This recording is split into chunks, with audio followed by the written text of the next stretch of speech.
By show of hands, how many of you ever read an article about the Troy Davis case or saw things on social networks such as Twitter or Facebook?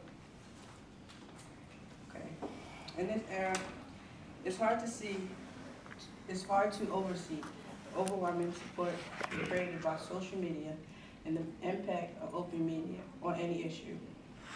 Hello, my name is Bria, and I will talk about how the social media didn't have the effect that many people thought it would on the Troy Davis death penalty case.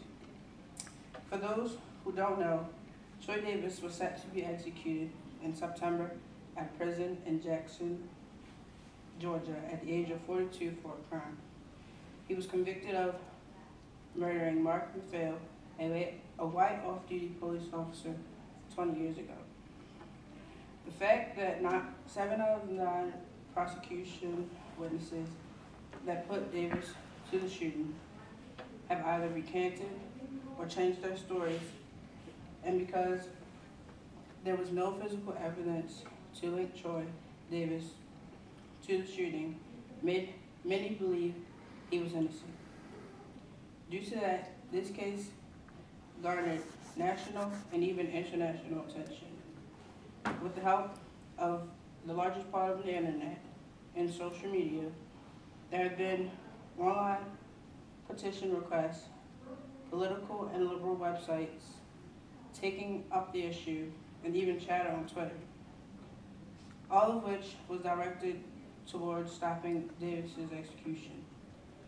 As a result, global protests have been mounted in support of Davis, but state and federal judges repeatedly ruled against him. Others believe that it wasn't hard to see why people would be drawn to the case because of its nature and the fact that it was emotional and fraught racial tensions. According to Dr. Hannah First, a professor at Fordham School of Law, it raised the question, are people enlisting in the case without really investigating the facts of the case, even though today people have more access now than before to learn it? In this particular case, law enforcement officials in the criminal justice system, and specifically the parole board overseeing Davis's case, was critical and skeptical of the public outcry on Davis's part. They didn't believe that the majority of the people who signed petitions and posted tweets actually researched the case. They felt that most of the supporters were interested in the case due to the fact that it was an African American man killing a white officer. Basically, they felt that the only reason they were interested was because he was black.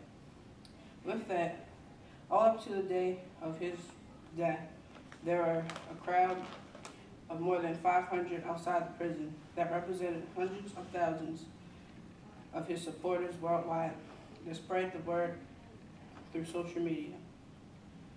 The criminal justice system just didn't see what the thousands of people across the nation saw. One can argue that Davis has become a symbol for something bigger. Social media didn't impact the case of Troy Davis that the way many tried for, even though he had many people supporting him and pleading for his innocence. Because the social media didn't influence the decision, Troy Davis was put to death on September 21st, 2011, and today people still have limited questions as to why he was executed.